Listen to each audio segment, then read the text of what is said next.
and I was unable to vote.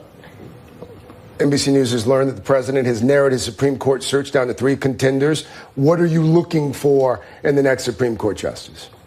Look, I'm not looking for anything in particular. Somebody that will uphold the Constitution. Of course, I think that's super important. I don't think that we should stress out until he makes a pick, and then we can talk about the different, qualifications. But I think that right now there's mass hysteria over the fact that he gets to pick somebody in the same way that Obama got to pick 2 people. I don't understand what everybody. Well, I think a lot of folks are annoyed by the 3rd person that the president did not get to pick, Merrick Garland, who didn't get a hearing.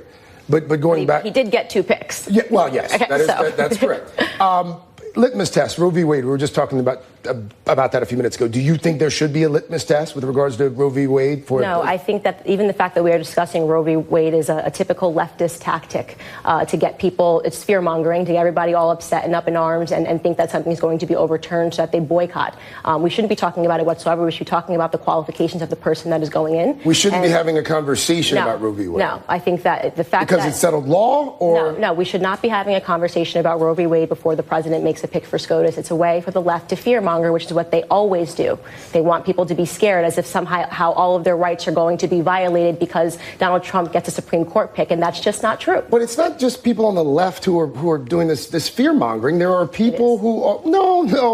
There definitely is. I have friends and talk to lots of people who aren't on the left, and there are people who are legitimately concerned about the next Supreme Court justice being able to upend some 45 years of settled law in this country. And you're saying you don't. Name your friends, please. Well, I don't think. I mean, CNN. No. Well, I think you and I both know that wouldn't necessarily be my friend. But I mean, to say that the entire left or the entire right is doing something, I don't know.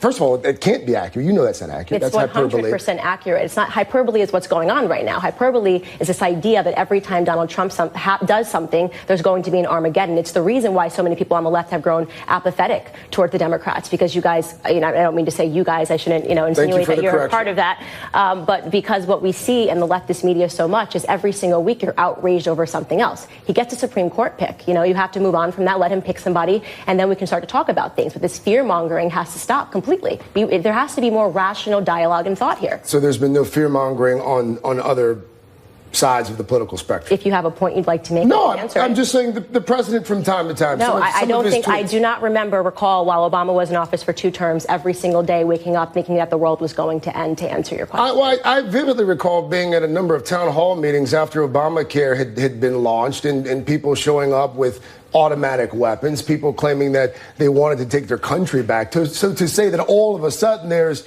the left is up in arms. I mean, the right was up in arms for a while as well. You would concede. About Obamacare, yes, that's something. Well, about the president in general, about the fact that he wasn't born in this country, that he was a secret Muslim. I mean, there are fringes. Are you suggesting that there has been this much outrage? The outrage that we are seeing towards every single thing that Donald Trump does, that his daughter does, that his family does, was the same thing that we experienced when Obama was in office? I can't speak for everyone. That's a question. I'm asking you to objectively say, right, that you think that there was this much outrage when Obama was in office for 2 terms. The beauty about doing what I do for a living is that I get to ask the questions. Right. I don't necessarily have to answer. I'll take that as an answer. No, it's not an answer. I think that is one. One of the things that a lot of folks have been up in arms about, specifically here, Scott Pruitt, the EPA administrator. You are quite familiar, I'm sure, with a number of his scandals, some alleged, some confirmed, 15 current investigations as it relates to Scott Pruitt, spending and management practices. I think we've got a partial list we can put up on the screen here, a partial list of his scandals. This is Scott Pruitt, of course,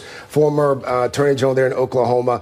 And we've tried to condense it to one screen here. And there continues to be this bizarre story about trying to secure a used mattress as well from a Trump Tower hotel. Do you think that Scott Pruitt should remain EPA chief? I think that I should remain focused on things that matter. This is not going to impact midterms. It's not going to impact Trump for support. It's a sidebar and something that has gotten way too much coverage with all of the things that are going on right now in the station. No, wait a minute. But you can appreciate how a president who vowed to drain the swamp might receive some legitimate criticism from journalists and just the citizenry at large. Absolutely, I can because the guy that, but I don't have to add to the dialogue. I don't have to pretend that this is something that is a pressing issue that we need to discuss 24 hours, wall-to-wall coverage on any network, and I choose not to.